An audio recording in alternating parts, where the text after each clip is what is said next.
Hello বন্ধুরা, BSc nursing কি, BSc নার্সিংয়ের বেতন কত এবং নার্সিংয়ের কাজ কি, বিএসসি নার্সিং পড়ার খরচ কত, সরকারি নার্সদের বেতন কত হয় এবং বেসরকারি নার্সদের বেতন কত হয় ইত্যাদি বিষয় আলোচনা করা এই ভিডিওটির প্রধান আলোচ্য বিষয়। তো যারা জনসেবায় স্বপ্ন দেখেন কিংবা নার্স হিসেবে নিজেকে প্রতিষ্ঠিত করতে চান, নার্সিং সম্পর্কে জানতে চান এবং আপনার সিদ্ধান্ত নিতে যেন সুবিধা হয় এবং যাতে করে সঠিক তথ্যগুলো জানতে পারেন, এটাই এই ভিডিওটির মূল উদ্দেশ্য। এই ভিডিওটির মাধ্যমে আপনি জানতে পারবেন বিএসসি নার্সিংয়ের বেতন কত, কাজ কি, সুযোগ সুবিধা কি আছে, পড়াশোনার খরচ কত, যোগ্যতা কি কি লাগবে এবং বিএসসি নার্সিং শেষ করে আপনি বিসিএস দিতে পারবেন কিনা ইত্যাদি যাবতীয় বিষয় সম্পর্কে আলোচনা করা হবে। তো প্রথমে আসি বিএসসি নার্সিংয়ের বেতন সম্পর্কে। নার্সিংয়ে 4 বছর বিএসসি কোর্স সম্পন্ন করার পর 6 মাসের ইন্টার্নশিপ করতে হয়। তারপর বাংলাদেশ নার্সিং কাউন্সিল আয়োজিত পরীক্ষায় অংশ নিতে হয়। এই পরীক্ষায় উত্তীর্ণ হলে একজন শিক্ষার্থী নার্সিং পেশা হিসেবে গ্রহণ করতে পারবে। একজন সিনিয়র স্টাফ নার্স 2য় শ্রেণীর গ্যাজেট কর্মকর্তা। সরকারি বেতন স্কেলে সিনিয়র স্টাফ নার্স 10ম গ্রেডভুক্ত এবং তদনুযায়ী বেতন পেয়ে থাকেন। বর্তমানে সরকারি 10ম গ্রেডের বেতন স্কেল অনুযায়ী স্টাফ নার্সের বেতন 16,000 টাকা থেকে শুরু হয়ে 38,640 টাকা পর্যন্ত হয়ে থাকে। এবার আসি নার্সিং করতে খরচ কত হয়। সরকারি নার্সিং কলেজগুলোতে পড়তে তেমন কোনো খরচ হয় না, এর পরিবর্তে ভাতা হিসাবে কিছু টাকাও পাওয়া যায়। বেসরকারি নার্সিং কলেজগুলোতে খরচ হবে 4 বছরে 2 থেকে 3 লাখ টাকা। তবে বেসরকারি পর্যায়ের কলেজগুলোতে খরচ প্রতিষ্ঠান ভেদে কম বেশি হয়ে থাকে।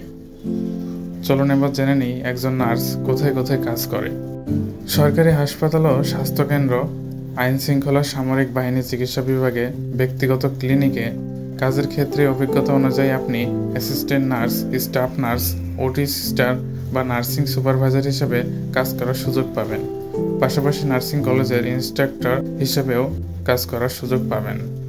একজন নার্সের কাজগুলো কি কি?